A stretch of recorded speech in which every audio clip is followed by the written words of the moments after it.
Bismillahirrahmanirrahim. Assalamualaikum warahmatullahi wabarakatuh. Selamat pagi anak-anak. Waalaikumsalam warahmatullahi Waalaikumsalam warahmatullahi wabarakatuh. Oke. Pagi, Pak. Bagaimana kabarnya hari ini semuanya? Tetap sehat semua ya? Alhamdulillah sehat, Alhamdulillah. Pak. Oke. Oke, jadi di sini di jam pertama ini jadwalnya Pak Tio ya akan melakukan proses pembelajaran. Jadi hari ini nanti karena di sini masih pertemuan pertama kita di kelas 11 semester 1, jadi di sini nanti Pak Tio akan langsung saja untuk memulai proses pembelajaran kita. Oke, sebelum kita mulai mungkin di sini untuk lebih semangat lagi kita berdoa dulu ya, biar nanti acara kita bisa berjalan dengan lancar, bisa berjalan dengan sesuai apa yang kita harapkan. Oke, kelihatannya di sini yang paling semangat untuk memimpin doa adalah Zainab. Silahkan Zainab dipimpin untuk berdoa. Baik, Pak. Marilah teman-teman sebelum mulai pelajaran kita berdoa menurut kepercayaan dan keyakinan kita masing-masing. Berdoa mulai.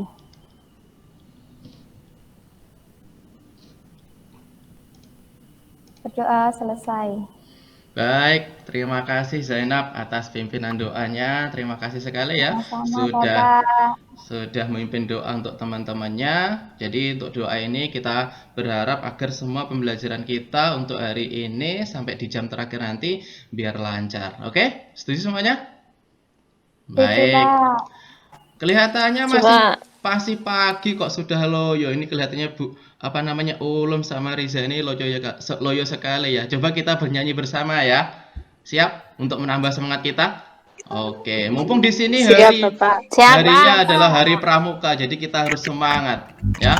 Di hari pramuka ini kita harus semangat. Oke, di sini kita nyanyi lagu nasional yaitu lagu Bagimu Negeri ya. Karena kita di sini anak-anak muda harus berjuang untuk negeri kita. Baik, ini Pak Tio saya mulai videonya, kita nyanyi bersama-sama. Saya ingin kalian bernyanyi dengan suara yang sangat lantang di sini, ya. Oke. Ya, Pak. Oke. Iya, Pak. Enggak, Pak.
Baik semuanya, terima kasih atas suaranya ya. Luar biasa sekali. Sudah semangat semuanya untuk memulai pelajaran kita pada pagi hari ini?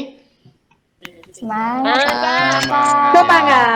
Oke, kita mulai kalau gitu. Sebelum Bapak mulai, di sini mungkin Bapak absen terlebih dahulu ya. Saya ingin tahu siapa aja yang sudah hadir atau yang belum hadir di kelas tatap maya kita pada pagi hari ini. Putri, ada Putri? Ada, Pak, hadir. Oh iya. Siti Nur Zainab ada? Ada, Pak. Oke, Yulaili Riza ada? Hadir, Pak. Oke, Ulum Mabruroh ada? Ada, Pak. Oke, Riza Sulistiana. Ada, Pak, hadir. Oke, Rawi Asisanto hadir? Hadir, Pak. Oke, Syamul Fitri hadir di sini?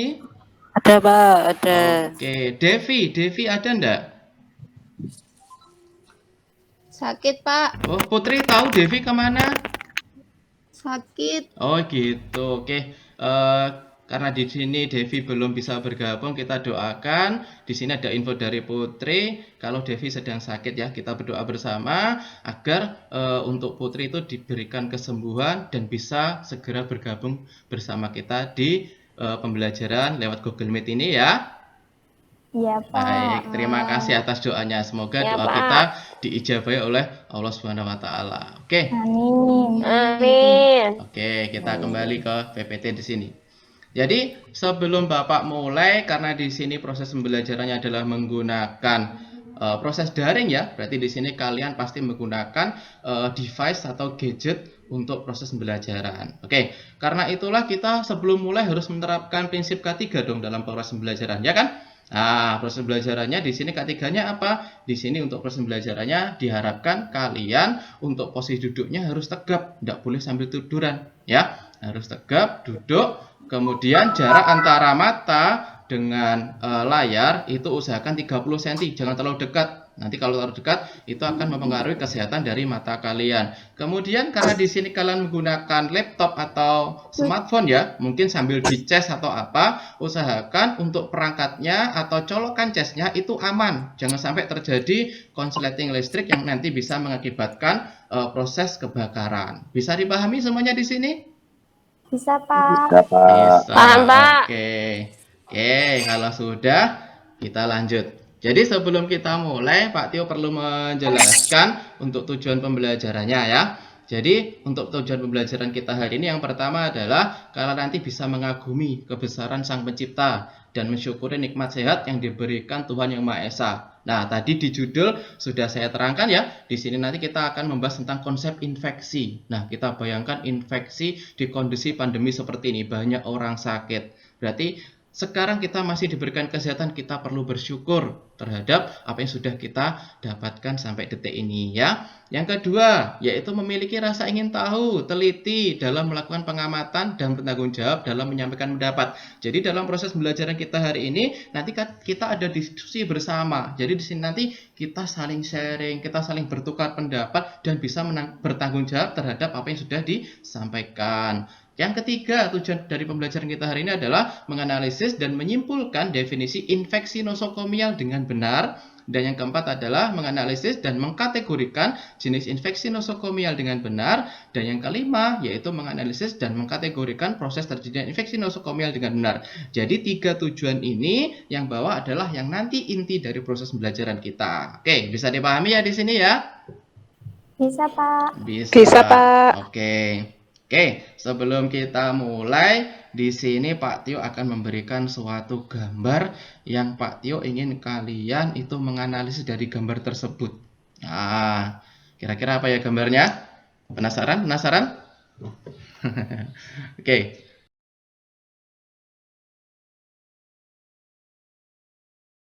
Coba dari gambar ini kalian cermati dan lakukan analisis. Ya. Di sini dalam proses pembelajaran ini Pak Tio ingin kalian lebih aktif ya, karena keaktifan kalian itu adalah salah satu dari proses pembelajaran kita pada pagi hari ini ya.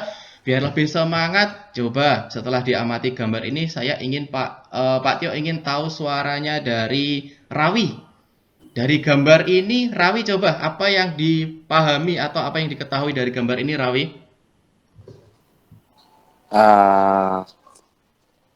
Orang batuk, Bapak. Orang batuk-batuk. Oke, terus Rawi? Kemudian orang batuk di depan temennya. Oh, di depan temennya. Oke. Mungkin ada pendapat lain dari teman yang lain. Di sini kelihatannya Yulaili sangat ngantuk. Coba, saya ingin tahu suaranya biar tidak ngantuk ya Yulaili. Coba dari gambar ini kelihatannya yang kamu tahu adalah tentang apa Yulaili?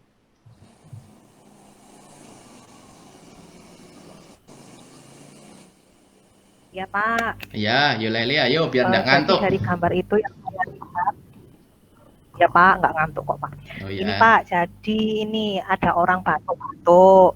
Terus itu kan batuk-batuk itu kayaknya nggak ditutup ya itu ya Pak ya mulutnya ya Pak ya. Jadi nanti takutnya itu bisa menularkan ke temennya Pak. Oke, bagus, pintar sekali Yulaili. Oke, terima kasih Rawi dan Juleli atas analisisnya. Berarti betul sekali ya dari kedua analisis teman kalian itu. Jadi di sini boleh Pak Tio simpulkan dari pendapatnya Juleli dan Rawi adalah berarti di sini ada dua orang A dan orang B. Orang A di sini dia batuk. Nah, dari batuknya itu bisa kita lihat dia mengeluarkan percikan-percikan air. Nah, dari percikan-percikan air inilah yang disebut dengan droplet. Nah, droplet tadi dia akan terbang lewat udara atau melalui udara. Nah, di sini kita bisa perhatikan orang B di sini jaraknya sangat dekat. Ya, anak-anak, sangat dekat. Otomatis kalau dia bernafas, dropletnya ini akan masuk terhirup oleh orang B. Dan juga kita bisa lihat orang B di sini, lihat dia sebenarnya pakai masker tapi cuma dicantol nih di lehernya, ya kan? Berarti percuma ya, yang seharusnya masker tadi untuk memfilter udara yang akan dia hirup tapi ternyata langsung masuk lewat hidung. Nah, berarti di sini bisa kita simpulkan kalau orang A ini dia terkena infeksi atau virus, berarti orang B bisa disimpulkan akan juga terkena apa? Infeksi juga. Bagus. Bagus sekali ya Zainab, terima kasih atas kesimpulannya. Oke, jadi di kondisi sekarang ini, inilah yang terjadi pada proses penularan yang terjadi pada kondisi sekarang ini, yaitu di kondisi yang jadi artis utama kita, yang jadi fenomenal sekali, yaitu virus corona atau penyakitnya disebut dengan COVID-19 atau COVID-19. Inilah proses infeksi yang terjadi. Nah, biar lebih jelasnya, Pak Tio ingin kalian melihat suatu tayangan video untuk memperjelas proses bagaimana infeksi dari COVID-19 itu bisa menyerang tubuh manusia. Sudah siap semuanya? Ya, Pak. Siap, oke. Saya putarkan videonya ya. Nanti tolong dicermati dan dipahami, ya.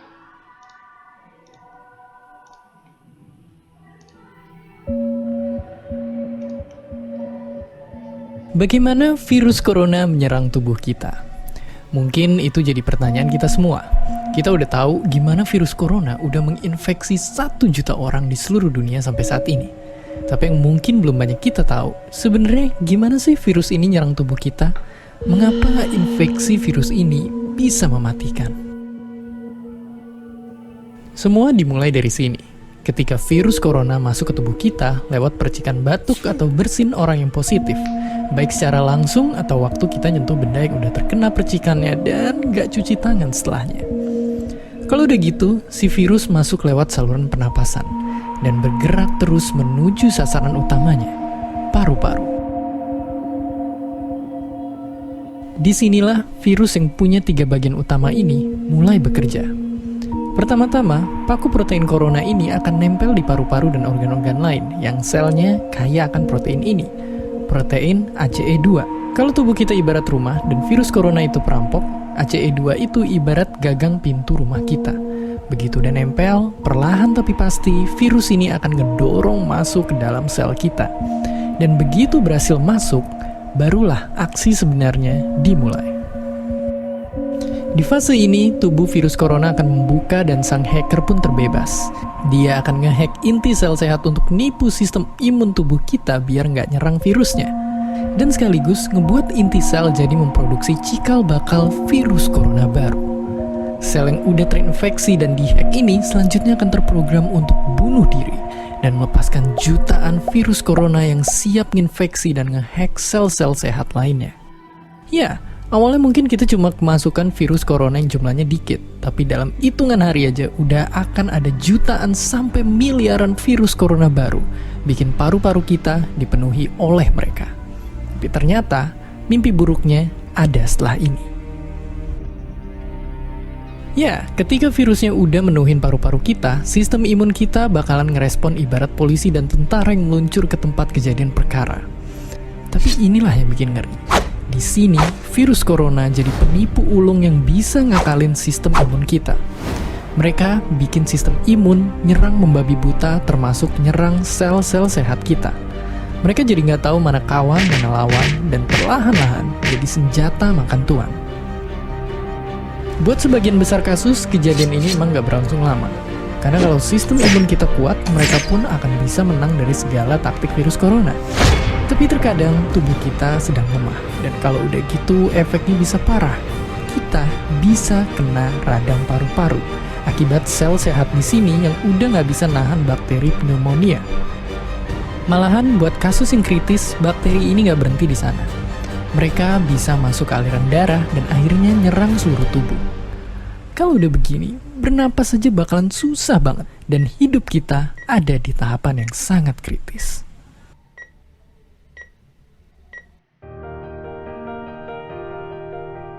Ya, mungkin dengan fakta-fakta barusan bikin kita takut dan khawatir. Tapi ingat, kita pun punya cara buat memperkuat daya tahan tubuh kita. Makan makanan bergizi. Ya, bukan lagi sekedar 4 sehat 5 sempurna, tapi ikutilah pedoman gizi seimbang yang bisa ningkatin imun tubuh kita. Virus corona bisa parah kalau kita emang sakit. Tapi kalau tubuh kita sehat, kita punya harapan untuk bertahan. Dan seperti biasa, terima kasih.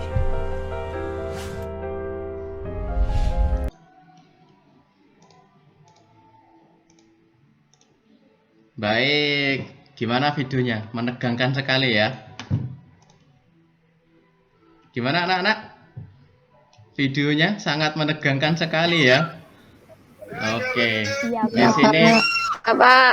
Oke, di sini Pak Tio ingin kalian coba menganalisis dari video tadi. Apa yang kalian dapatkan dari video tadi? Coba di sini tadi yang belum keluar suaranya adalah Fitri. Coba apa yang kamu dapatkan dari video tadi? Halo Fitri. Iya, Pak. Ya, terdengar tadi videonya? Di sini putus-putus, Pak. Oh gitu. Oke, coba Iya. apa yang kamu tangkap terhadap video tadi? Penyebaran virus corona, Pak. Penyebaran virus corona. Oke. Oke, terima kasih Fitri. Biar nggak ngantuk ya Fitri ya. Iya, Pak. Oke, selanjutnya di sini saya ingin satu lagi, coba disimpulkan. Putri, dari video tadi apa yang kamu dapatkan Putri? Ya, baik Pak. Kalau menurut saya tadi dari video yang sudah saya lihat itu virus corona itu sebenarnya bisa kita cegah Pak. Ya, Gitu dengan ya. menjaga peningkatan imun tubuh kita Oh, yang nggak gitu masuk ke ya. dalam tubuh. Ya Hmm. Pak. Oke, terima kasih Putri. Oke, mungkin Putri di sini sangat memperhatikan apa penjelasan dari pelajaran kemarin ya, dari Bu Putri ya, terkait isi piring ya. Jadi, dengan isi piring itu kita nanti bisa memperkuat daya tahan tubuh kita untuk menangkal virus corona untuk masuk. Oke, terima kasih penjelasannya. Oke, di sini saya kembalikan ke PowerPoint dari Pak Tio. Nah, berarti dari video tadi mungkin Pak Tio bisa menyimpulkan ya, berarti di situ terjadi proses gimana sih infeksi dari virus COVID-19 itu bisa masuk ke dalam tubuh manusia. Nah, tadi bisa digambarkan dia bisa melalui sebuah gagang pintu di sel kita yang disebut ACE2. Dari situlah nanti virusnya akan masuk ke dalam sel dan memperbanyak diri. Ya, setelah memperbanyak diri, dia akan menginfeksi semua sel-sel khususnya di organ paru-paru kita. Jadi proses perjalanan dari infeksi virus COVID-19 seperti itu anak-anak. Ya, berarti dari tayangan di atas mungkin kalian sudah punya gambaran ya terkait bagaimana proses dari infeksi masuk ke dalam tubuh manusia sampai menimbulkan gejala, khususnya pada agen penginfeksi yaitu virus corona. Itu ya. Dari sini mungkin kalian bisa menarik kesimpulan sebenarnya apa yaitu infeksi, ya kan? Dari virus corona tadi mungkin sudah memiliki gambaran gimana sih proses infeksi dari agen penginfeksi yaitu virus itu masuk ke dalam tubuh manusia. Ya kan? Mungkin sudah memiliki gambaran. Biar gambaran di otak kalian lebih jelas lagi, lebih lebih melekat lagi di otak kalian. Di sini Pak Tio sudah merangkum pembelajaran kita dalam bentuk video. Jadi silakan dicermati video tersebut. Nanti Pak Tio ingin tahu apa yang kalian ketahui tentang infeksi itu sendiri, ya. Baik, masih semangat ini anak-anak? Masih Pak. Masih, oke. Jadi hari ini kita banyak nonton Hari ini kita banyak nonton film ya. Oke. Ya, biar Mungkin seru, Pak. biar seru ya. Bagus. Oke, saya mulai kalau gitu. Apa itu infeksi? Saat kita tidak sengaja terluka, orang-orang di sekitar kita mungkin akan mengingatkan kita untuk membersihkan luka tersebut dengan menggunakan antiseptik. Mereka berkata demikian dengan alasan agar tidak terjadi infeksi. Ketika mendengar kata-kata tersebut, pernahkah terlintas pertanyaan di benak kita mengenai apa itu infeksi? Infeksi secara sederhana merupakan masuknya kuman ke dalam tubuh sehingga menyebabkan penyakit. Kuman sendiri merupakan makhluk hidup yang berukuran sangat kecil yang dapat menyebabkan penyakit. Dalam dunia medis, penyebab infeksi dikenal sebagai agen penginfeksi. Agen penginfeksi dapat terbagi menjadi beberapa kelompok besar, yaitu virus, bakteri, jamur, dan parasit. Masing-masing kelompok agen penginfeksi memiliki mekanisme penyebab penyakit yang berbeda-beda. Mari kita lihat satu persatu, dimulai dari virus. Virus merupakan agen penginfeksi yang berukuran paling kecil. Agen penginfeksi ini bukan berupa sel. Virus hanya memiliki material genetik berupa DNA atau RNA, serta beberapa struktur protein untuk membantu melakukan proses infeksinya. Semua struktur tersebut terbungkus dalam selubung protein yang disebut kapsid. Struktur dari virus secara sederhana dapat dilihat pada gambar di layar.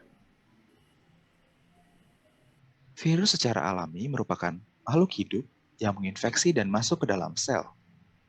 Virus akan mengambil alih sel yang diinfeksinya, kemudian memperbanyak diri di dalam sel tersebut dengan bantuan dari organel dalam sel tersebut.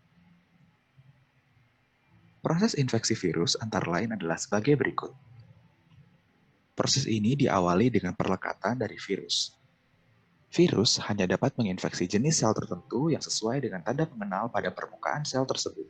Sebagai contoh, virus SARS-CoV-2 yang mengakibatkan penyakit COVID-19 dapat masuk ke dalam sel yang memiliki tanda pengenal berupa reseptor ACE2. Sel-sel tersebut antara lain terdapat pada berbagai organ tubuh, sehingga penyakit COVID-19 memunculkan gejala pada berbagai organ tubuh. Setelah mengenali sel yang akan diinfeksi dan menempel pada permukaannya, maka terjadi proses masuknya virus ke dalam sel. Proses ini melibatkan bagian dari dinding sel yang akan semakin menjorok ke arah dalam sel, sehingga akhirnya terlepas dan membentuk vesikel.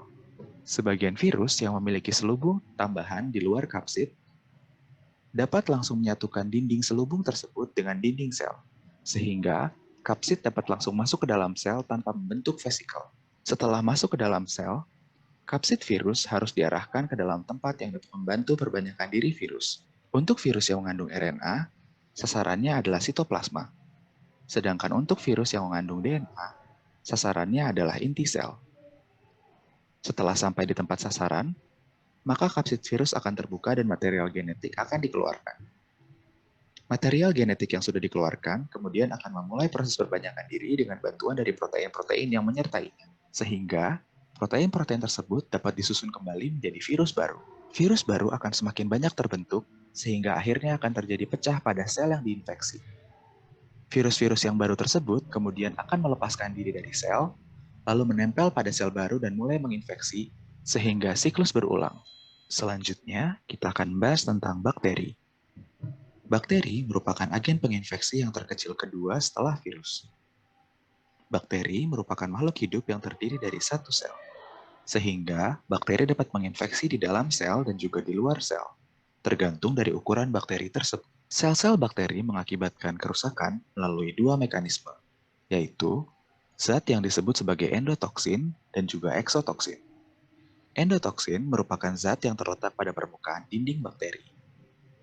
Sedangkan eksotoksin merupakan zat yang diproduksi dan dikeluarkan oleh bakteri dari sel. Eksotoksin dapat secara langsung mengakibatkan kerusakan karena dapat mempengaruhi fungsi tertentu pada tubuh manusia. Sedangkan endotoksin dapat mengakibatkan kerusakan akibat respon imun yang dipicu olehnya. Ukuran bakteri secara rata-rata sama dengan ukuran sel tubuh manusia. Selain itu, Permukaan tubuh manusia juga memiliki hubungan antar sel yang cukup kuat, sehingga agar bakteri dapat masuk ke dalam tubuh manusia, diperlukan adanya luka. Pencegahan infeksi dengan menggunakan antiseptik yang dimaksudkan pada awal video adalah untuk mencegah terjadinya infeksi bakteri. Selanjutnya kita akan membahas mengenai parasit. Parasit merupakan agen penginfeksi yang hidup dengan mengambil nutrisi dari makhluk hidup yang ditumpanginya. Makhluk hidup yang ditumpangi oleh parasit disebut sebagai inang. Parasit dapat terbagi menjadi dua kelompok besar, yaitu endoparasit dan ektoparasit. Endoparasit merupakan parasit yang hidup di dalam tubuh orang yang terinfeksi, sedangkan ektoparasit merupakan parasit yang hidup di luar tubuh orang yang terinfeksi. Makhluk hidup yang termasuk dalam kelompok endoparasit antara lain adalah cacing dan protozoa. Protozoa merupakan makhluk hidup bersel satu yang memiliki sel mirip seperti sel hewan. Makhluk hidup yang termasuk dalam kelompok ektoparasit adalah serangga yang sangat kecil seperti kutu dan tungau. Kerusakan yang diakibatkan masing-masing parasit bergantung dari cara hidup parasit. Masing-masing parasit juga memiliki kebutuhan nutrisi yang berbeda-beda, sehingga hal tersebut juga mempengaruhi mekanisme infeksinya. Agen penginfeksi yang terakhir adalah jamur. Jamur merupakan makhluk hidup yang pada dasarnya berfungsi untuk menghancurkan zat-zat organik. Berdasarkan cara hidupnya, jamur dapat dikelompokkan menjadi beberapa kelompok, yaitu saprofit, yaitu jamur yang hidup pada jasad makhluk hidup, simbion, yaitu jamur yang hidup bersama dengan makhluk hidup lainnya, kemudian bekerja sama untuk saling mendukung pertumbuhan satu sama lain. Komensal, yaitu jamur yang hidup bersama dengan makhluk hidup lainnya untuk memperoleh keuntungan tanpa merugikan makhluk hidup tersebut.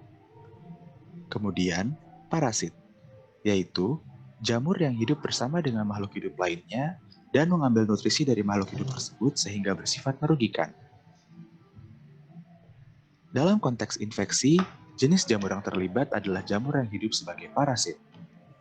Infeksi jamur dapat merusak bagian tubuh melalui pertumbuhannya yang cepat sehingga dapat merusak jaringan tempat tumbuhnya. Pertumbuhan jamur pada permukaan tubuh dapat menembus jaringan seperti lumut yang tumbuh pada permukaan batu. Pada umumnya, individu dengan imunitas baik memiliki risiko infeksi jamur yang sangat rendah. Sedangkan individu dengan imunitas yang buruk akan memiliki risiko infeksi jamur yang lebih tinggi. Individu dengan imunitas buruk yang dimaksud adalah orang-orang yang menderita penyakit HIV/AIDS. Diperlukan penanganan ekstra untuk mencegah terjadinya infeksi jamur pada orang-orang tersebut. Berdasarkan penjelasan singkat tersebut, dapat disimpulkan bahwa 1. Infeksi merupakan masuknya agen penginfeksi yang menyebabkan penyakit. 2. Agen penginfeksi antara lain terdiri dari berbagai jenis makhluk hidup, yaitu virus, bakteri, parasit, dan jamur. 3. Masing-masing agen penginfeksi memiliki karakteristik dan cara merusak yang berbeda, sehingga mekanisme infeksinya juga berbeda. Hal tersebut memerlukan pendekatan untuk penanganan yang berbeda pula. Apa itu infeksi?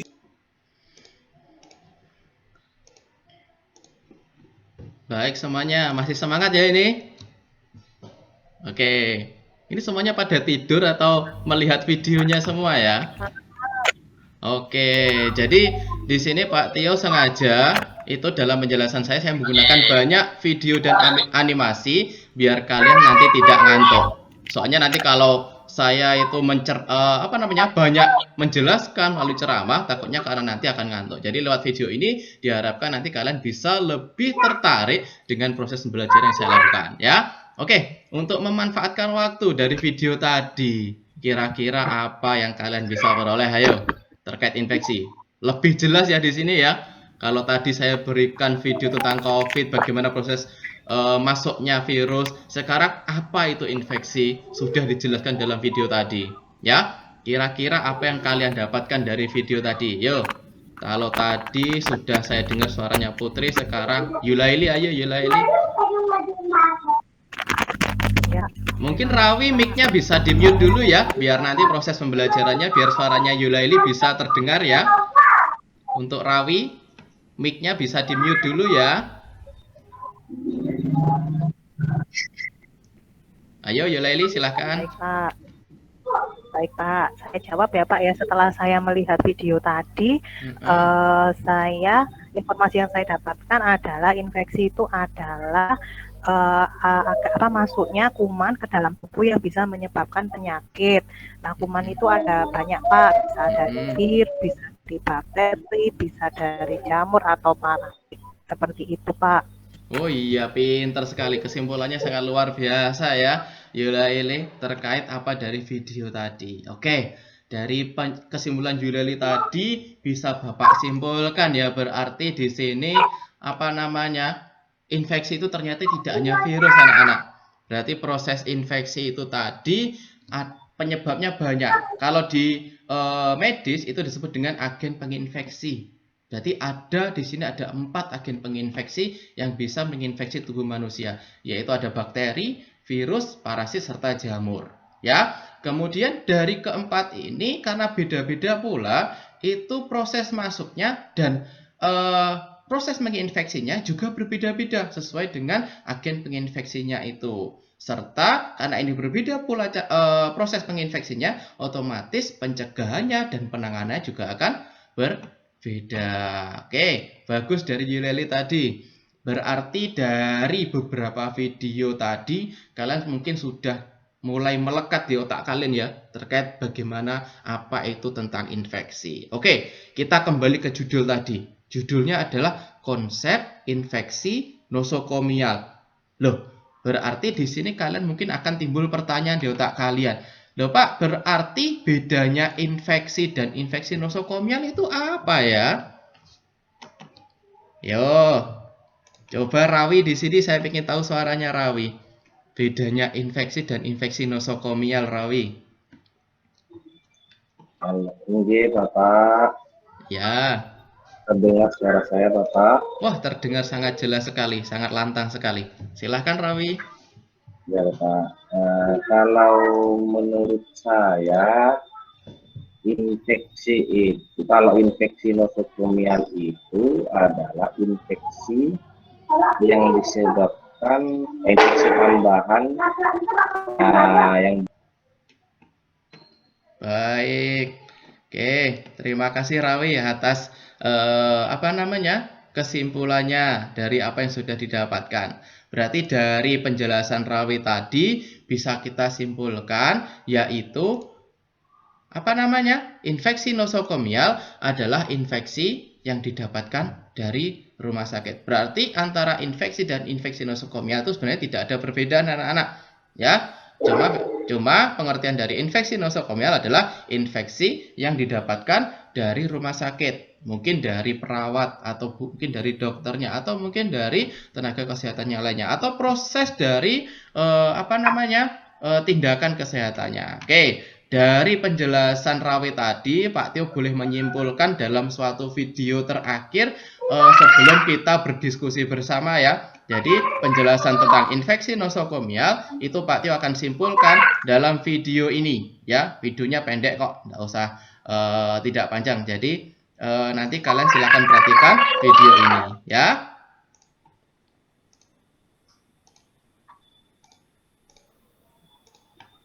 Kali ini, kami akan memberikan edukasi tentang infeksi nosokomial. Pertama-tama, yuk mengenal apa itu infeksi nosokomial. Infeksi nosokomial adalah infeksi yang didapat oleh pasien saat dirawat di rumah sakit. Penyebaran infeksi nosokomial bisa melalui 2 cara. Yang pertama, melalui kontak langsung, yaitu bila menyentuh langsung jaringan lunak lesi infeksi, darah, ataupun saliva pasien. Dan yang kedua, melalui kontak tidak langsung, yaitu menyentuh media perantara yang terkontaminasi mikroorganisme patogen dari darah ataupun saliva pasien yang terinfeksi. Tipe infeksi nosokomial. Pertama, infeksi aliran darah. Kedua, infeksi saluran kemih yang biasanya ditularkan dari pemasangan kateter. Ketiga, infeksi luka operasi. Keempat, pneumonia yang biasanya ditularkan oleh penggunaan ventilator. Cara pencegahan infeksi nosokomial. Yang pertama, cuci tangan. Yang kedua, memakai APD atau alat pelindung diri seperti sarung tangan, masker, kacamata, dan baju pelindung. Yang ketiga, sterilkan peralatan bekas pakai. Yang keempat, lakukan pembersihan lingkungan. Dan yang terakhir, masukkan instrumen tajam ke tempat yang aman. Kapan sih kita harus cuci tangan? Ada 5 momen cuci tangan. Pertama, sebelum kontak dengan pasien. Contohnya, sebelum bersalaman dengan pasien, sebelum memakaikan masker oksigen, atau sebelum melakukan pengukuran tensi darah. Kedua, sebelum melakukan tindakan asepsis. Contohnya, sebelum membersihkan luka, sebelum menyikat gigi pasien, sebelum memasangkan perban ke pasien, atau sebelum pemasangan kateter. Ketiga, setelah terkena cairan tubuh pasien. Contohnya, setelah membersihkan luka, setelah menyikat gigi pasien, setelah memasangkan perban ke pasien, setelah pemasangan kateter, atau setelah melakukan injeksi. Keempat, setelah kontak dengan pasien. Contohnya, setelah bersalaman dengan pasien, setelah memakaikan masker oksigen, setelah melakukan pengukuran tensi darah, setelah mengakaikan pakaian ke pasien, setelah memberikan terapi seperti terapi pijatan. Kelima, setelah kontak dengan lingkungan pasien. Contohnya, setelah menyentuh tempat tidur pasien, setelah menyentuh alat medis, setelah menyentuh makanan pasien, atau setelah menyentuh barang-barang di sekitar pasien. Jadi ingat ya, ada 2 sebelum dan 3 setelah. Setelah kita belajar 5 momen cuci tangan, ayo kita belajar 6 langkah cuci tangan. Sebelumnya, basahi tangan dengan air, lalu tuangkan sabun cuci tangan. Atau bisa juga menggunakan hand sanitizer. Pertama, bersihkan telapak tangan. Kedua, bersihkan punggung tangan, kanan dan kiri ya. Ketiga, bersihkan sela-sela jari. Keempat, lakukan gerakan mengunci. Kelima, bersihkan ibu jari, kanan dan kiri ya. Yang keenam, bersihkan ujung jari atau ujung kuku, kanan dan kiri juga ya. Kemudian, bilas dengan air mengalir dan keringkan ya. Cuci tangan memakai hand sanitizer memerlukan waktu 20-30 detik. Sedangkan cuci tangan dengan sabun cuci tangan dan air memerlukan waktu 40-60 detik. Oh iya, setelah 5 kali mencuci tangan dengan hand sanitizer, cuci tangan dengan sabun cuci tangan ya.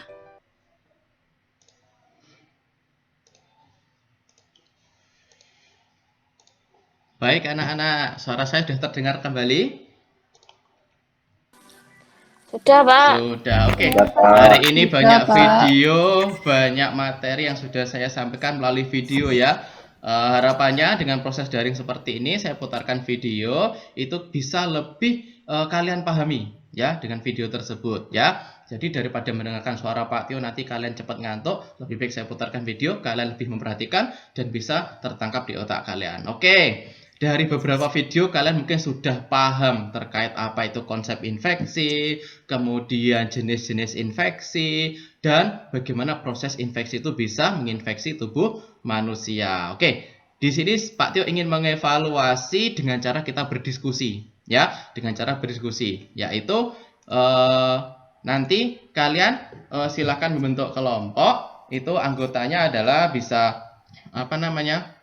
bisa 4 atau 5 orang ya. Kemudian tugasnya apa dari 2 kelompok tersebut? Nah, dari 2 kelompok tersebut nanti kalian diminta untuk membuat sebuah brand mapping atau mind mapping ya. Ya, brand mapping atau mind mapping yang nanti di situ isinya adalah tentang konsep infeksi yang kita bahas tadi, kemudian klasifikasi atau jenis infeksi yang sudah kita bahas tadi, dan proses terjadinya infeksi. Nah, dari ketiga itu nanti kalian bisa masukkan ke dalam brand mapping yang akan kalian buat. Nah, kalian bisa buat di kertas F4. Mungkin di rumah kalau tidak punya F4 bisa pakai kertas biasa aja. Ya, nanti di sini kalian diminta untuk mengerjakan di kertas tersebut serapi mungkin dan sebagus mungkin. Ya, jadi ini adalah langkah-langkah penyelesaiannya. Kemudian setelah kalian buat, nanti kita kontrak waktu, saya berikan waktu 20 menit saja ya, tidak perlu lama-lama. Jadi setelah itu nanti kita presentasikan di depan teman-temanmu lewat Google Meet seperti ini, ya. Oke, di sini Pak Tio sudah membuat kelompoknya, yaitu untuk kelompok 1 nanti membuat brain mapping tentang infeksi dari virus.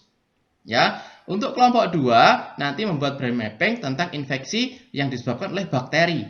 Ya, jadi dua kelompok ini nanti intinya brain mappingnya berbeda-beda. Oke, setelah dibuat brain mapping, nanti silahkan hasil dari brain mappingnya difoto. Difoto menggunakan smartphone atau apa, kemudian dikirim ke Pak Tio. Nanti Pak Tio akan tampilkan di sini, kalian tinggal mempresentasikan. Bisa dipahami ya semuanya dari penjelasan ini? Bisa, Pak. Bisa, oke. Oke, silakan bisa. Oke, bisa dikerjakan. Ya. Pak Tio mau tanya ini. Iya.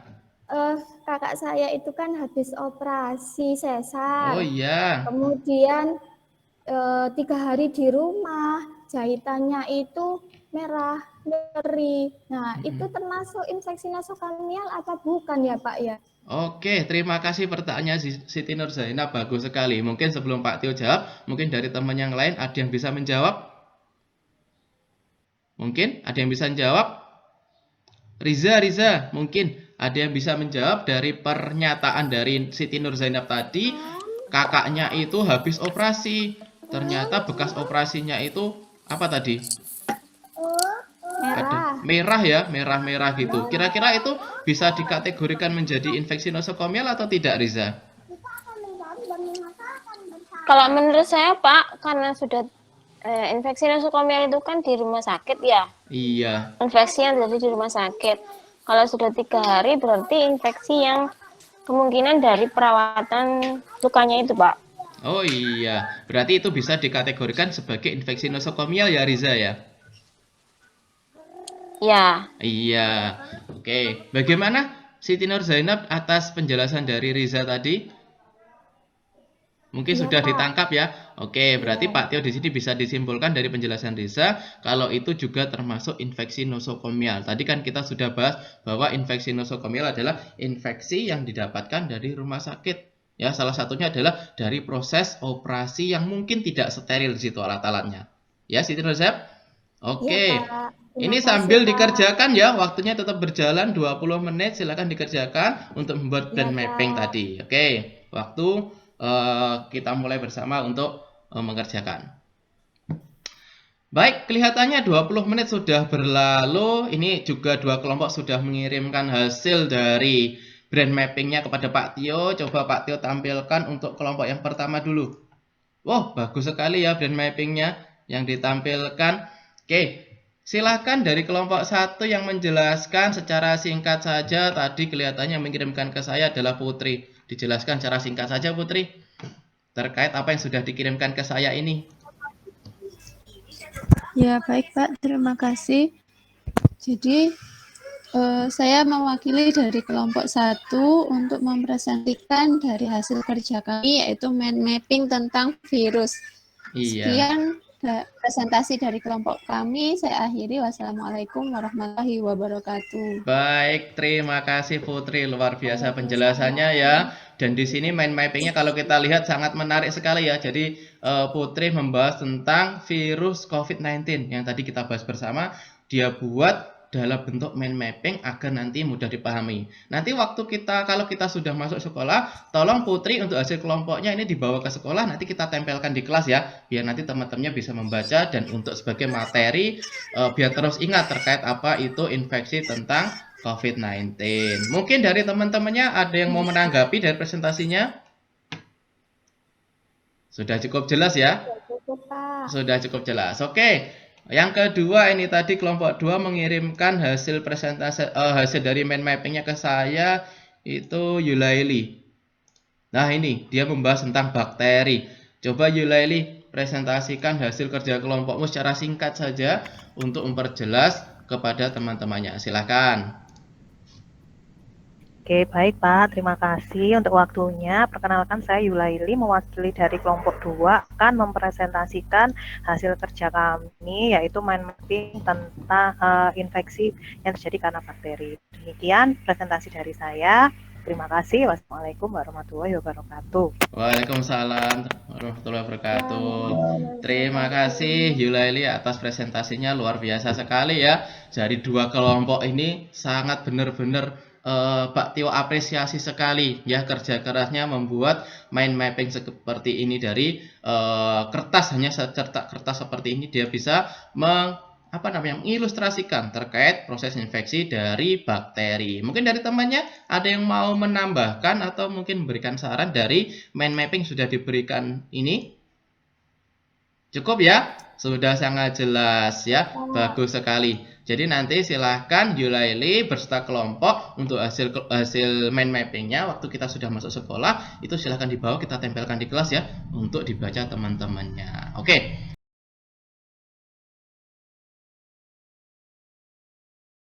Dari sini, dari hasil pembelajaran kita, dari hasil diskusi kita sangat menarik sekali. Di sini Pak Tio bisa simpulkan ya, berarti apa namanya? Nah ini, jadi infeksi nosokomial itu adalah infeksi yang didapat oleh pasien saat dirawat di rumah sakit, ya. Berarti dalam bentuk apapun itu, ya, bisa melalui darah, kemudian air kencing, ataupun proses operasi tadi dilakukan, ataupun dari udara saat menggunakan ventilator, ya. Jadi yang sebelumnya pasien itu mungkin tidak terkena infeksi, kemudian dia masuk rumah sakit, malah terkena infeksi. Contoh virus COVID seperti itu ya, sebelumnya masuk tidak dengan COVID, kemudian sudah di rumah sakit terkena COVID, itu disebut infeksi nosokomial. Kemudian kesimpulan yang bisa kita simpulkan bersama-sama yaitu penyebaran infeksi nosokomial itu bisa melalui kontak langsung dan kontak tidak langsung ya. Maksudnya kontak langsung itu secara sentuhan dengan agennya tadi ya, mungkin dengan virusnya atau apa seperti itu. Kalau kontak tidak langsung itu adalah contohnya melalui udara ya, melalui udara, virusnya lewat udara terhirup oleh pasien, kemudian pasien tersebut terkena infeksi, itu melalui kontak tidak langsung. Kemudian tipe infeksi nosokomial itu ada 4, yaitu infeksi aliran darah, infeksi saluran kemih, kemudian infeksi luka operasi, dan pneumonia, itu melalui saluran pernafasan. Contohnya itu bisa juga kita simpulkan yaitu virus corona atau COVID-19. Oke, dari kesimpulan ini bisa kalian terima anak-anak? Bisa kalian pahami? Bisa. Oke. Sebelum Pak Tio akhiri, di sini Pak Tio perlu jelaskan untuk pertemuan kedua kita, karena pertemuan pertama kita sudah membahas tentang infeksi dan kalian sudah paham semuanya tentang infeksi. Untuk pembelajaran kedua nanti atau pertemuan berikutnya kita akan membahas tentang bagaimana penggunaan APD atau alat pelindung diri dan bagaimana pencegahan infeksi itu. Karena di sini kan kita sudah paham bagaimana proses jadinya infeksi. Nah, dari proses jadinya infeksi nanti kita akan mencegah gimana sih proses nanti biar kita tidak terkena infeksi nosokomial waktu kita nanti sudah PKL di rumah sakit atau sudah bekerja di rumah sakit. Seperti itu ya.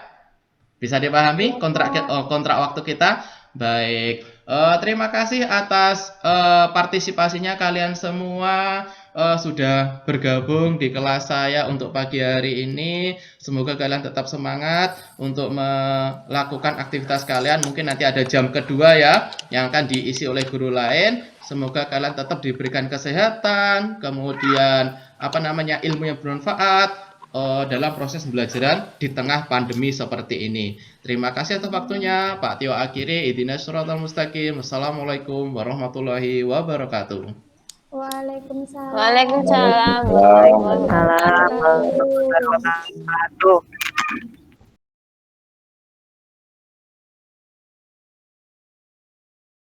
Oke, saya kembalikan. Bagus ya. Tepuk tangan untuk Pak Tio dong.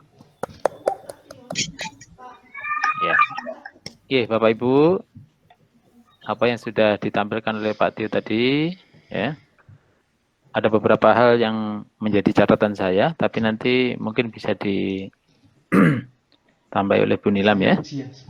Jadi mulai dari awal Pak Tio sudah melakukan pembukaan, ya. untuk mengawali pembelajaran. Sudah, kemudian memberikan semangat dengan mengajak bernyanyi tadi ya. Nah, cuman lagunya kurang semangat ya. Lagunya tadi itu lagu. Kalau lagu semangat itu Halo Bandung, kemudian Hari Merdeka itu ya. Nah, itu ya. Makanya tadi kurang pas ya. Kalau ngajak semangat lagunya Padamu Negeri ya. Terlalu slow. Nah, terlalu slow malah ngantuk nanti ya. Gitu. Kemudian juga tadi sempat mengabsen ya atau mengisi presensi. Itu juga penting. Kemudian mengingatkan ya kegiatan K3. Nah, ini ya. Jadi nanti Bapak Ibu mohon nanti pada saat pembelajaran, terutama juga di UKIN nanti ya, Bapak Ibu harus mengingatkan untuk K3-nya ya, keselamatan dan kesehatan kerjanya. Walaupun ini melalui daring, maka yang bisa Bapak Ibu lakukan adalah yaitu tadi seperti Pak Tio ya. Mohon berhati-hati ya karena kalian menggunakan peralatan listrik ya. Mohon diperhatikan kabel, colokan dan lain sebagainya agar tidak membahayakan siswa. Begitu ya. Gitu. Kalau di kelas ataupun di lab ya gampang saja kalau kita luring ya, tapi karena ini adalah pembelajarannya secara daring, insya Allah nanti semuanya pun juga daring. Tapi semoga nanti bisa luring ya. Nah, semoga nanti pada saat Bapak Ibu PPL nanti sudah mulai bisa luring. Walaupun ada protokol kesehatan yang harus lakukan ya oleh Bapak Ibu sekalian. Kemudian terkait dengan inti kegiatan, ya, memang dengan gambar-gambar tadi ataupun video itu bisa memberikan stimulasi kepada siswa agar siswa lebih tertarik terhadap apa yang kita ajarkan, begitu. Tetapi yang belum diperhatikan oleh Pak Tio, ya, karena ini merupakan kegiatan peer teaching yang tentunya juga dibatasi oleh waktu. Tadi terlalu banyak videonya, ya. Mohon maaf Pak. Jadi terlalu banyak videonya, begitu ya. Oke, mungkin akan lebih bagus jika video-video itu adalah video-video yang sifatnya adalah video yang pendek, ya, video pendek, tetapi menggugah, ya kan? Jadi menggugah dan membuat siswa itu terinspirasi, gitu kan ya. Mungkin ada gambar-gambar infeksi, ya kan. Kemudian ada borok-borok dan lain sebagainya, ya. Itu justru malah lebih lebih menginspirasi bagi siswa, kan begitu kan. Sedangkan penjelasan-penjelasan yang tadi bisa dilakukan oleh Pak Tio sebagai guru, ya. Siap, begitu. Oke. Kemudian tadi memang di awal saya sempat bertanya-tanya karena materinya adalah terkait dengan infeksi nosokomial, tapi dari depan ini mana ya infeksi nosokomialnya kok enggak muncul-muncul gitu ya. Saya buat berurutan gitu Bapak. Gitu ya. Okay. Nah, mungkin karena ya penjelasan dari macam-macam infeksi, kemudian penyebab infeksi itu mungkin terlalu panjang ya. Ini yang bisa membuat siswa ini mungkin jenuh ya, itu. Siap, Bapak. Mungkin yang perlu diperhatikan oleh Pak Tio adalah itu. Nah, ternyata inosnya ada di belakang ya, muncul di belakang. Gitu ya. Jadi tidak apa-apa. Nah, karena memang ini nanti perlu diperhatikan terkait dengan waktu, maka mohon Pak Tio membuat video ini nanti mungkin lebih simpel lagi ya. Siap. Gitu. Siap. Kemudian laksanakan. untuk penutup tadi juga sudah dilakukan, kemudian diskusi, ya. Kemudian refleksinya tadi sudah apa belum ya refleksinya ya? Sudah Bapak, kesimpulan Sudah bersama ya? tadi. Ya. Oh, gitu ya. Oke. Jadi ini sangat penting sekali. Kemudian menutup pembelajaran. Menutup pembelajaran tadi sudah. Sudah dengan kontrak waktu untuk pertemuan kedua. Nah, terus kontrak waktu untuk pertemuan kedua sudah disampaikan apa kira-kira yang mau dibahas? Sudah Bapak, tentang pembelajaran penggunaan APD sama pencegahannya infeksi. Oh begitu. Oke. Nah, jadi saya kira itu Pak Tio. Oke. Siap. Jadi masukan-masukan saya tadi mohon diperhatikan. Siap, karena Bapak. memang ya kalau nanti di pembelajaran di kelas sih memang waktunya lebih panjang ya. Tapi kalau mau menampilkan video tentunya video yang menarik-menarik saja untuk menstimulasi siswa agar tidak ini. Penjelasan itu adalah penjelasan yang dilakukan oleh Pak Tio kalau bisa ya, tetapi yang tergambarkan di dalam video itu adalah yang justru malah menarik gitu kan, membuat siswa ngeri, membuat siswa terinspirasi begitu ya. Siap Bapak. Oke. Saya kira itu, monggo Bu Nilam. Terima kasih Pak Asmuji masukannya. Monggo Bu Terima Nilam kasih. memberikan masukan, saran maupun tanggapan. Terima kasih Pak Asmuji. Sepertinya saya juga tadi mau ngomong video itu tadi. Videonya terlalu banyak dan memang kurang menstimulus kalau menurut saya videonya. Jadi itu hanya pembelajaran yang memang teori yang diberikan. Tapi dari gambar video dari gambar tadi sudah ada sudah ada stimulus sebenarnya sehingga terjadi tanya jawab itu juga sudah ada. Kalau yang lain-lain, saya rasa sudah disampaikan oleh Pak Asmuji, dan hari ini memang yang jadi kendala itu karena terlalu lama, karena di sini kan berteaching, jenengan terlalu lama itu saja. Kalau yang lain-lain insya Allah sudah terjalin lah, 4C-nya juga sudah ada semua, sudah masuk semua, begitu. Siap Ibu. Terima kasih. Terima kasih Bu Nilam.